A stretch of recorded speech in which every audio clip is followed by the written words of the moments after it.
ओम शांति। आज 22 मार्च 2023 है। हम सब इस संसार के रहवासी हैं और इस संसार में हर कोई हर कुछ प्राप्त करना चाहते हैं।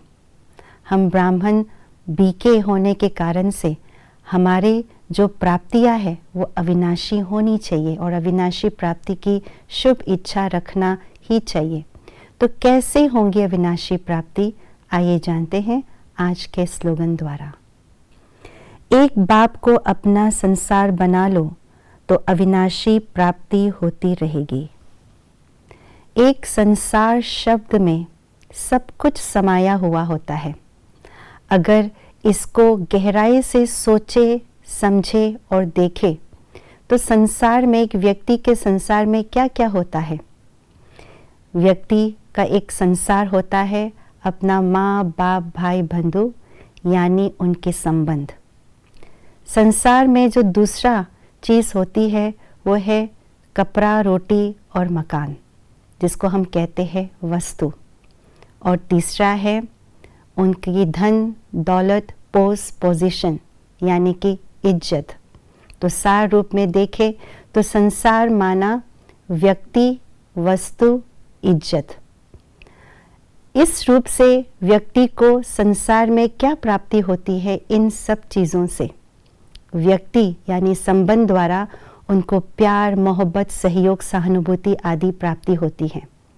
वस्तु से उनको सुख सुविधाएं प्राप्त होती है और उनके जो धन दौलत है, इज्जत है, उसे नाम मान शान ऐश्वर्य की प्राप्ति होती है।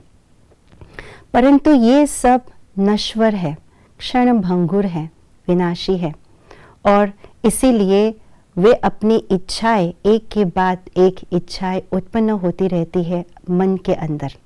और ये संसार चकाचौंध वाली संसार है और इसलिए मन भी भटकता रहता है, एक पर मन टिक नहीं जाती है, भटकता रहता है मन और बुद्धि। इसलिए बाबा कहते हैं बच्चे, एक बाप को ही अपना संसार बना लो और बाप में ये सारी चीज़ें प्राप्त और अनुभव हो सकते हैं। एक बाप से ही हम सर्व संबंधों का अनुभव कर सकते हैं। एक बाप से ही सुख सुविधा से भी परे का सुख, अतीन्द्रिय सुख की अनुभूति कर सकते हैं।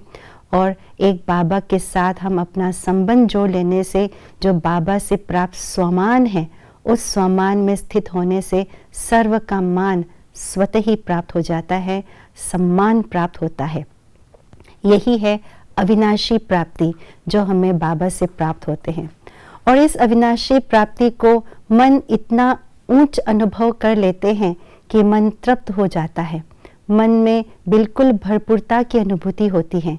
इसलिए मन भी नहीं भटकता, ना कि बुद्धि भटकती है, मन बिल्कुल तृप्त होता है।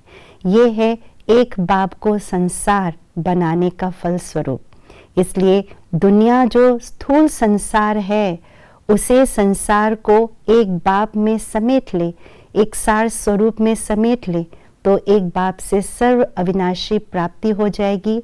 मन स्थिर हो जाएगा, बुद्धि स्थिर हो जाएगी, हम तृप्त होंगे और दूसरों को भी इन सब श्रेष्ठ अनुभूतियों से लाभान्वित कर सकेंगे। ओम शांति।